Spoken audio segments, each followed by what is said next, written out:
And what we want to talk about is in our series, Google, how do I fix my relationship? It's very interesting. I picked this series to talk about, especially during the week of Valentine's Day, because you know a lot of people are in relationships. A lot of people are, trying to get better about their relationships. What I didn't plan on was testing these thoughts, testing these theories in practical application. And I mentioned it yesterday. Kind of got a little sideways this weekend, but really trying to implement these things and not use tactics, but just be smarter. You can be in a disagreement with someone that you care about, and go head to head, but still do it in a loving way and not ruin the relationship.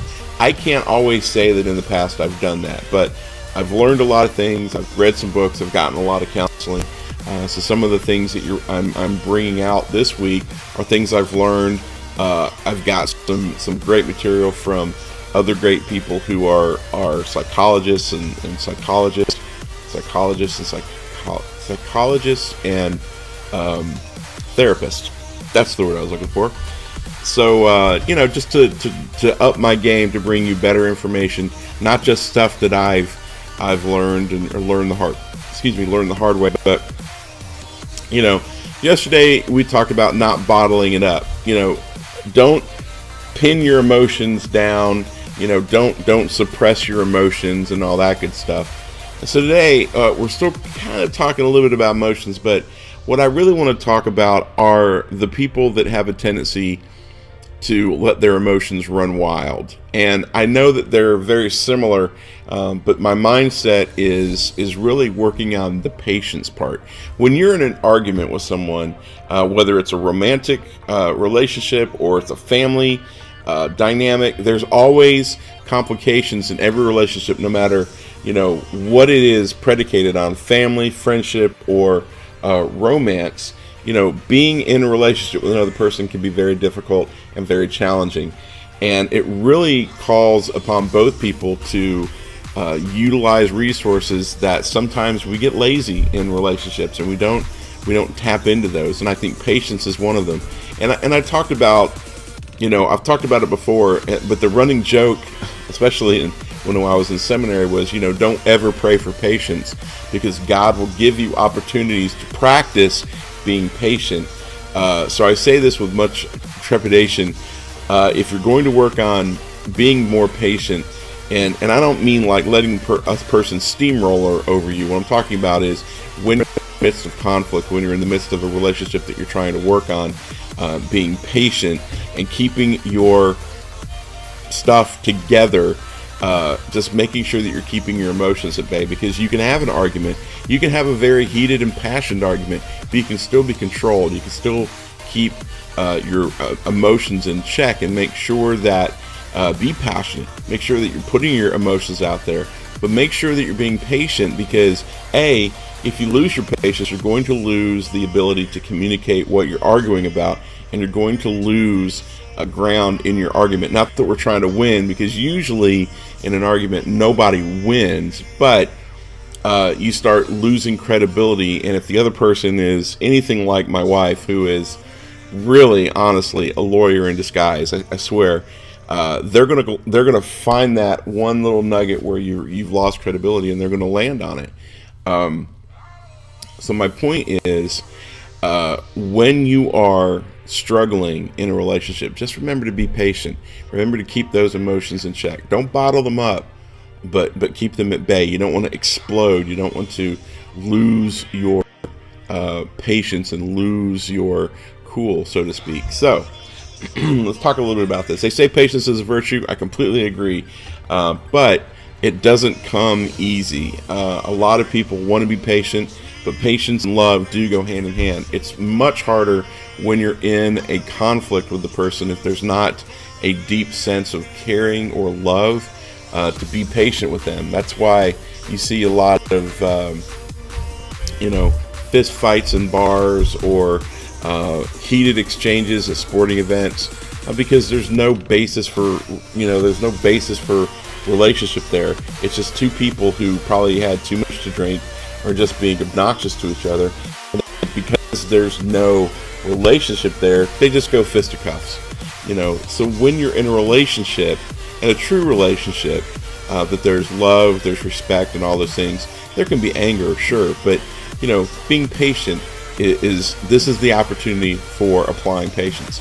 We all recognize that relationships are challenging, and they're challenging us to understand, tolerate, and accept other people. That little nugget right there, if you can wrap your brain around that, 90% of the conflicts that you'll have can be either managed better, or if you just stop and think, I have to understand, I have to tolerate, and I have to accept another person. That doesn't mean you have to acquiesce to their position. That doesn't mean you have to give up the argument. That doesn't mean that their point is more valid than yours. That's not what I'm saying. But the other person is a person, and you should care about that person, and you shouldn't try to take away any part of their humanity just because you feel like you're right. Does it make sense?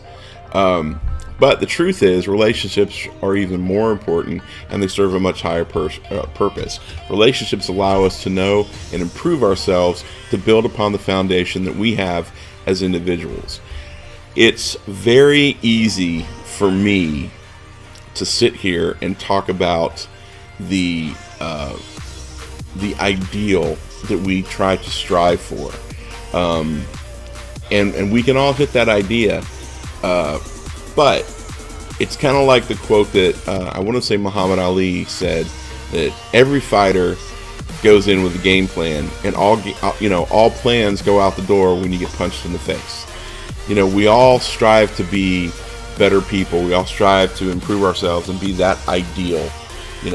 But when it comes to rubber hitting the road, that's when we have the most opportunity to either show or start working on building into that people that we want to become, into that person, that we want to become.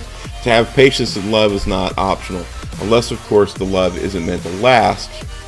In that case, one may question if it was really love in the first place.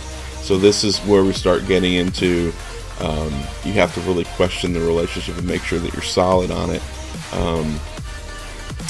But when you're in a committed relationship, especially with a family member, and trust me, I know I could tell you horror stories of the relationship that I have with my father, and that's really sometimes a relationship that's not going to be a relationship that's any better than it is right now.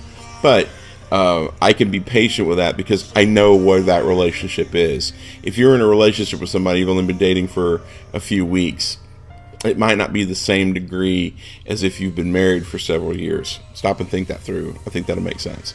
A healthy relationship is one in which we spend less time trying to reconstruct our partners and more time looking inward to bring our own personal best to the relationship. They say that in the first several years of marriage, depending on the age of the people when they get married, the first several years or first, little bit of time, each person's trying to change the other person. And then once they wise up to that trick doesn't work, then they realize that the person they need to change is themselves. Not to change to become this skewed version of who you think the other person wants you to be, but when you get into a relationship with somebody and it's day in, day out, living with them, their junk, your junk, you have to either A, grow up and be a better person, or you're putting your relationship on a road to certain explosion, and that's what we're working on. We're working on healthy relationships, and we spend less time trying to reconstruct the other person, and then you realize we need to spend more time investing in ourselves to become better people. And that's borne out in my relationship with my wife. It's borne out with my relationship with my parents. As you're younger, you're always fighting and pushing against your parents, and then one day you realize, oh, they really are kind of smart, and they really do know a whole lot more than you realize. And in fact, it's not that they were always smart. You just didn't recognize it when you were younger. The same thing happens when you get married. The other person's there to try to help you and make you better, not because you're broken, but everybody has rough edges, and if you're in a good, healthy relationship, your partner should try to show you there's a different way to live that could be better. Two become one, and that relationship helps make both partners better. So that's my opinion. I would love to hear yours. If you lack patience, for example, there's no better way to develop that than through commitment to another human being. Like I said, when you pray for patience, you're going to get opportunities to practice being patient. You may hate it when that person, of course, the person who wrote this specific sentence said I'll own it. Well, you may hate the way that he leaves the seat up, but he seems incapable of remembering to put it down. You may want to scream each time she leaves makeup on the counter, yet you face it every single day. So you have to be patient with that kind of stuff. It's clear that not one of you wrapped your mind around sometimes the fact that patience is that virtue, but instead of committing to developing patience within yourself, you commit to trying to change the other person. This is where you start running into trouble. So why should you work on yourself when that person can change? Why do I need to fix my junk when she has as many problems as I do, if not more? Why should I have to fix me when he's just as messed up, if not more so messed up than I am? That's not what it's about. What it is when you're around another person, you're faced with your shortcomings and you have a decision to make. You can either make yourself better, or you can push against it and just, either delay the inevitable or totally sink the relationship. And then you still haven't learned anything. You've just learned that, you're not ready to be in a committed, loving relationship. So, have to be patient with that. There's a whole lot more that I could talk about, but I really want to focus on the fact that when you're in a relationship with another person, depending on the nature of the relationship, you have to put the other needs, the person's other needs first. That's what love is true.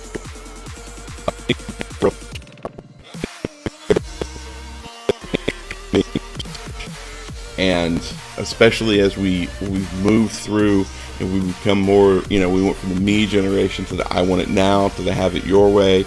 We've got this microwave culture where if it's not instantaneous, then we just throw up our hands and walk away. As I've grown older and I've learned, I have to be patient because things aren't going to immediately change.